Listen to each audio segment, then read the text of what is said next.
ഒരാൾ മരണപ്പെട്ടു കഴിഞ്ഞാൽ അദ്ദേഹത്തിൻ്റെ ബന്ധുക്കൾ വളരെ ദുഃഖത്തിലും പ്രയാസത്തിലും കഴിയുന്ന സമയത്ത് ആശ്വാസമായി താസിയത്തിന് പോകുന്നവരാണ് നാം. നമ്മുടെ പ്രിയപ്പെട്ടവരും ബന്ധപ്പെട്ടവരും അല്ലെങ്കിൽ അവരുടെ പ്രിയപ്പെട്ടവരും മരണപ്പെടുമ്പോൾ അവർക്ക് ആശ്വാസം നൽകൽ വളരെ മാനുഷികവും മതപരമായി പുണ്യമുള്ളതുമായ ഒരു സൽക്കർമ്മമാണ്. താസിയത്ത് ചെയ്യുമ്പോൾ അവർക്ക് കൈ കൊടുത്ത് അഅലമല്ലാഹു അജ്റക് വ അഹ്സന അസാഅക് വ ഗഫറ ലിമയ്യിതിക് എന്ന് പ്രാർത്ഥിക്കണം.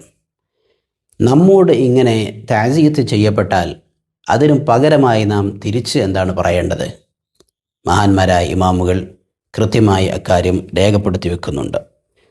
നമ്മെ ആശ്വസിപ്പിക്കാൻ വേണ്ടി അഅലമല്ലാഹു അജ്റക വ അഹ്സന അസാഅക വ ഗഫറ ലിമയ്യിതിക എന്ന് ചൊല്ലിയാൽ തിരിച്ച് നാം ജസാക്കല്ലാഹു ഖൈറ വ തഖബ്ബലല്ലാഹു മിൻക എന്ന് പറയണം എന്ന് മഹാന്മാർ പഠിപ്പിക്കുന്നു.